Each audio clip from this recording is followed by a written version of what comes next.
Muito bem, ela já está conosco. Caroline Borges, diretora executiva da Rev Gestão de Pessoas. Carol, bom dia, bem-vinda. Bom dia, Ariane, bom dia aos nossos ouvintes. E hoje a gente conversa com a Carol sobre o aumento de pedidos de demissão no Brasil. Você talvez tenha notado que esse movimento está acontecendo perto de você ou tenha visto algo no noticiário. E aí eu te pergunto, Carol, de fato esse aumento de demissões é real? É um cenário que a gente enxerga, mas que não necessariamente reflete a realidade? Qual que é o contexto?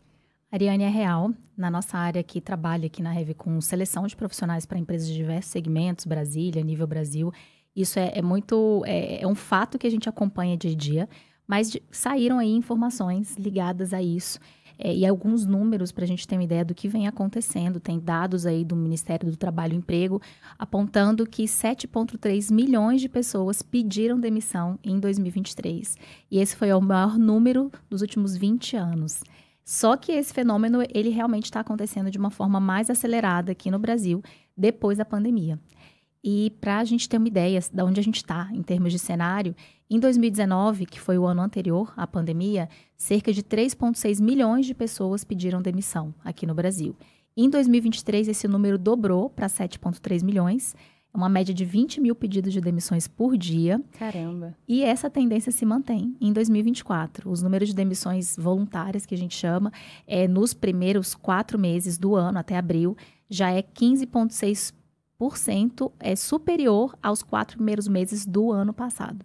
Então, a gente está realmente num movimento de aceleração desse cenário de pedidos de demissão voluntário. E tem alguma coisa, Carol, que justifique esse crescimento, sobretudo agora, nesses últimos anos? Vamos falar um pouquinho desses porquês, né? Por que isso está acontecendo? Existem, sim, alguns fatores. Primeiro, a gente precisa entender que a gente vive, a economia, ela impacta em tudo, ela impacta muito em emprego. Então, a gente vem vivendo um momento de crescimento econômico, nós tivemos uma retração no passado e pós-pandemia, claro que a gente vem vivendo uma situação até que o próprio PIB, né, cresceu aí 2,9%, por exemplo, frente a 2022, se a gente compara com 23. O que acontece quando isso, né, quando as empresas vão bem, quando a economia vai bem? Aumenta muito a oferta de emprego no país e faz com que a gente entre exatamente naquela linha de oferta e demanda. Se eu tenho uma oferta maior, eu gero uma sensação de que eu estou mais seguro na busca de uma outra oportunidade. Então, quando cai o receio de que se eu saio do emprego eu não vou encontrar outro, eu me sinto mais à vontade para fazer essa transição. Esse é um dos motivos. O outro, acho que está muito claro, a gente vem falando isso aqui na coluna, mas uma busca por maior equilíbrio entre a vida pessoal e profissional no pós-pandemia. A pandemia gerou em nós muita ansiedade, muitas pessoas, medo, depressão. E logo depois da pandemia, a gente viveu, inclusive, um movimento que a gente chama na área de gestão de Great Resignation, que é um termo usado para descrever uma onda de demissão voluntária que aconteceu bem grande pós-pandemia.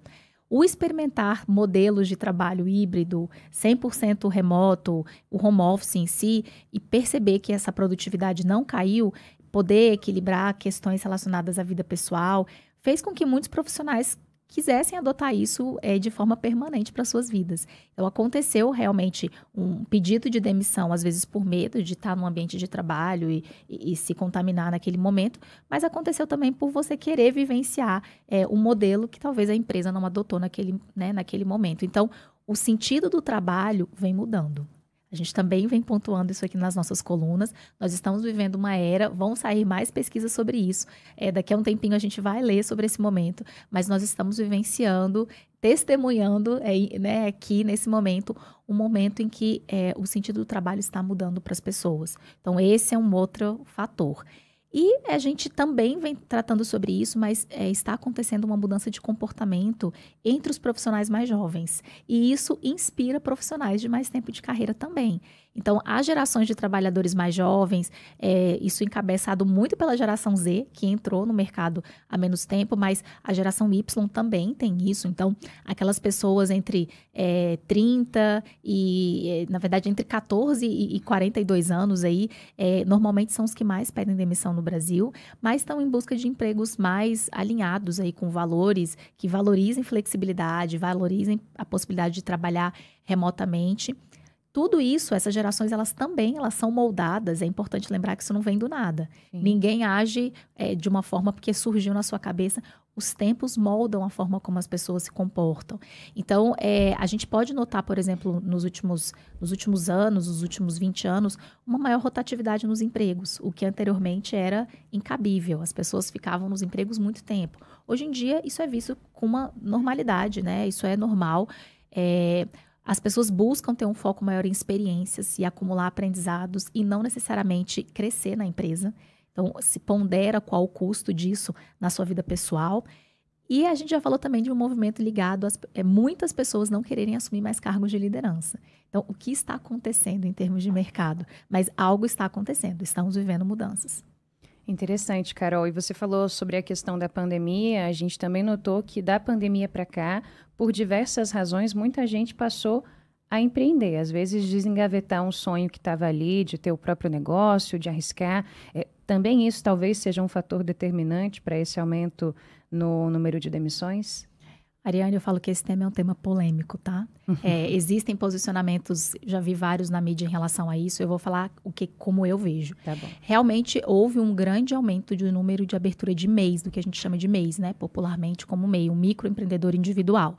Então, para você ter uma ideia, dados do Ministério de Desenvolvimento, Indústria, Comércio e Serviço, o MDIC, mostra que o número de empresas abertas mais que dobrou na última década, passando de 1,89 milhões em 2014 para 3,87 milhões em 2023. O que está acontecendo, na verdade? Muitas pessoas, devido ao cenário da pandemia e essa questão de buscar mais, a ideia de mais liberdade econômica, de suprir alguma necessidade que talvez não ache num trabalho formal, como maior flexibilidade de horário, poder trabalhar no home office, vai para a estrutura de atuar como um autônomo e abre o MEI. Isso, assim, é um microempreendedor individual, mas a ideia de empreender, ela vai muito além disso. Então, de fato, aumentou muito o número de profissionais atuando profissionalmente com o formato de MEI, o que é muito diferente de você ser um empresário. Você ter equipe, ter empresa, ter uma estrutura de processos para gerenciar. O desafio de empreender é muito grande. Então, nós observamos muito isso pós-pandemia e nós já estamos notando pessoas voltando para o mercado no movimento de recuar. Isso já está acontecendo. Pessoas buscarem novamente empregos formais, porque experimentar ou empreender de fato não é fácil. Existe muita instabilidade, principalmente no Brasil. Então, de fato, muitas pessoas aproveitaram o momento para empreender. A gente escuta muita história de gente que deu certo, isso é muito bom, né? Isso brilha os olhos, mas tem muita gente que percebeu a realidade de o que é empreender no Brasil e está vendo, às vezes, está vendo, sim, um movimento de busca de novos empregos e empregos formais novamente. E, Carol, para a gente finalizar, se tiver alguém nos acompanhando que esteja cogitando essa possibilidade de pedir demissão, de repente sair do seu emprego formal, quais são as dicas que você dá para que esse profissional faça isso da melhor maneira possível? Perfeito, Ariane. Essa pergunta é crucial, principalmente quando às vezes se está vivendo num ambiente pesado, de uma cultura tóxica. Isso abala muito o emocional e tem gente que dá aquele supetão de tô saindo, tchau, não volto mais. A gente precisa cuidar disso, a gente precisa trazer isso para nível consciente, cuidar, sim, da nossa saúde emocional. Às vezes é o único caminho a seguir. Mas a gente precisa primeiro ponderar. Tem que haver uma tomada de decisão consciente. Eu preciso, inclusive, é importante utilizar algumas ferramentas que me ajudem numa tomada de decisão como essa. Trocar, às vezes, com o cônjuge, com o pai, com a mãe, com alguém mais experiente para ponderar as questões que estão te fazendo considerar essa possibilidade.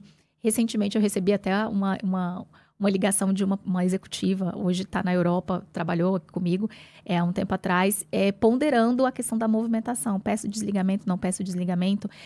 Então, pondere com pessoas que você te mentoram, né, que você tem confiança para conseguir tomar uma decisão mais consciente. Depois, se programe financeiramente. Então, a gente talvez olhe para o mercado, ache que tem muita vaga, que a gente tem muita demanda por profissionais. Isso pode acontecer de você ser realocado, né, recolocado rapidamente, mas pode não acontecer. Então, já acompanhei muitos profissionais com nível altíssimo e que passaram muito tempo no mercado, porque, e aí a gente entra na terceira dica, buscar uma recolocação ainda empregado é muito mais fácil de ter sucesso de quando você busca desempregado. Carol, por que isso acontece? Mexe até com o nosso emocional. A gente se sente mais confiante em buscar algo quando a gente está com uma segurança financeira, está com uma segurança emocional. Então, é importante que haja uma programação nessa movimentação. E, por fim, saia bem. Né? Por mais que você esteja numa situação complexa, difícil, busque conversar. Se você conseguir cumprir, né, o aviso ou parte do seu aviso de forma combinada com a sua liderança, com a sua equipe, organizar suas entregas, fazer o repasse de informações, mantenha portas abertas. Isso também vai garantir, vai reforçar a sua imagem, né, a sua reputação profissional para outras oportunidades, para o futuro. Muito bem, essa foi Caroline Borges, diretora executiva da Rev Gestão de Pessoas, sempre às quintas-feiras aqui no Empreende Brasília. Carol, valeu por hoje. Obrigada, Ariane, obrigada aos nossos ouvintes, ótima quinta-feira.